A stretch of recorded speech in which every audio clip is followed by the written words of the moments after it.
Social gatherings are one of the interesting features of its society, but there is a special event which stands out as the most unique gathering in the world. It is not the Muslim Hajj or the Hindu Kumbh Mela. Known as Arbaeen, it is the world's most populous gathering, and you've probably never heard of it. Not only does the congregation exceed the number of visitors to Mecca by a factor of 5 in fact, it is more significant than Kumbh Mela since the latter is only held every third year. In short, Arbaeen dwarfs every other rally on the planet, reaching 20 million last year. That is a staggering 60% of Iraq's entire population, and it is growing year after year. Above all, Arbaeen is unique because it takes place against the backdrop of chaotic and dangerous geopolitical scenes. Daesh, aka the ISIS, sees the Shia as their mortal enemy, so nothing infuriates the terror group more than the sight of Shia pilgrims gathering for their greatest show of faith. There is another peculiar feature of Arbaeen.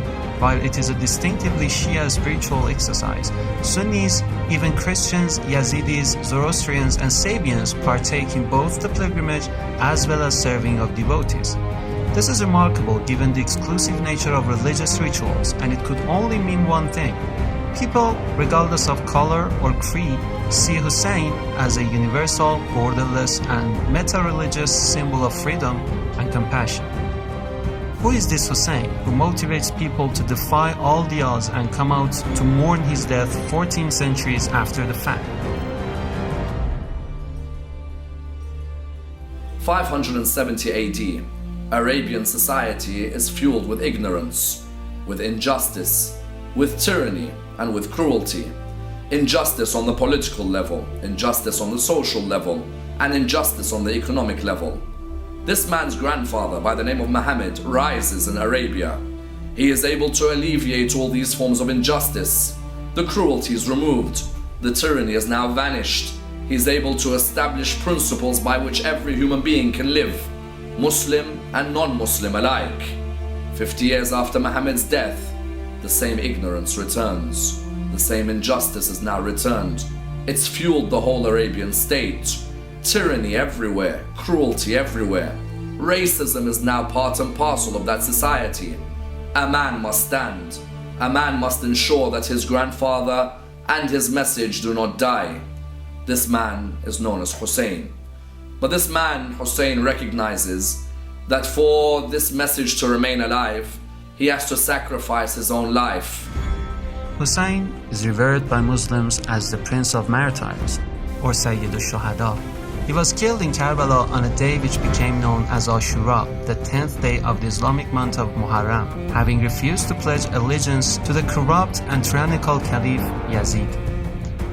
He and his family and companions were surrounded in the desert by an army of 30,000, starved of food and water, then beheaded in the most macabre manner, a graphic tale recounted from pulpits every year since the day of he was slain. Their bodies were mutilated. In the words of the English historian Edward Gibbon, in a distant age and climate, the tragic scene of the death of Hussein will awaken the sympathy of the coldest reader. Shia Muslims have since mourned the death of Hussein, in particular on the days of Ashura, then 40 days later on Arbaeen. 40 days is the usual length of mourning in many Muslim traditions. An avalanche of men, women, and children filled the eye from one end of the horizon to the other. The crowds were so huge that they caused a blockade for hundreds of miles. The 425-mile distance between the southern port city of Basra and Karbala is a long journey by car, but it's unimaginably arduous on foot. It takes pilgrims a full 2 weeks to complete the walk. People of all age groups trudge in the scorching sun during the day and in bone-chilling cold at night. One part of the pilgrimage which will leave every visitor perplexed is the sight of thousands of tents with makeshift kitchens set up by local villagers who live around the pilgrim's path.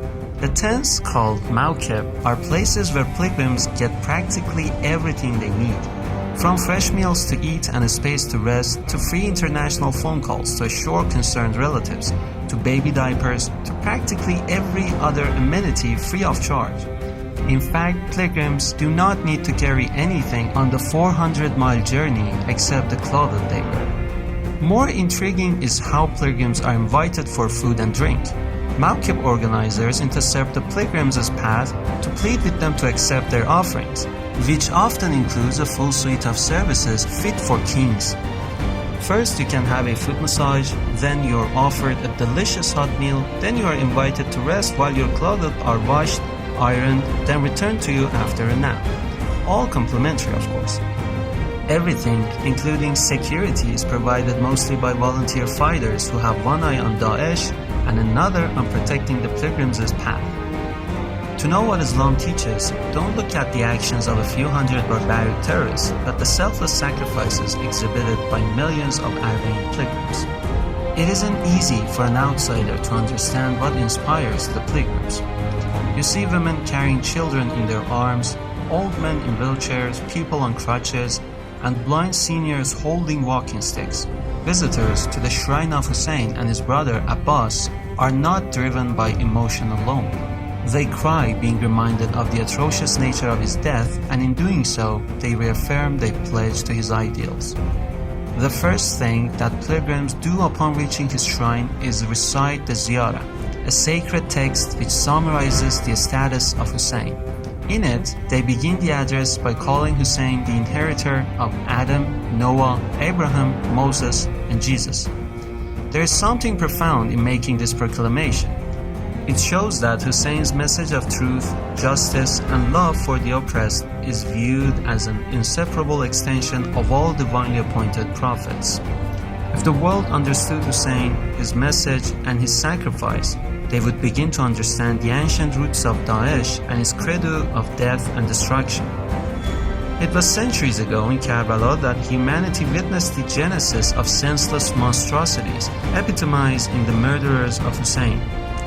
It was pitch-black darkness versus absolute shining light, an exhibition of vice versus a festival of virtue, hence the potent specter of Hussein today. His presence is primordially woven into every facet of their lives. His legend encourages, inspires, and champions change for the better, and no amount of media blackout can extinguish its light. Who is this Hussein? For hundreds of millions of his followers, a question this profound, which can cause people to relinquish their religion for another, can be answered only when you have marched to the shrine of Hussein on foot.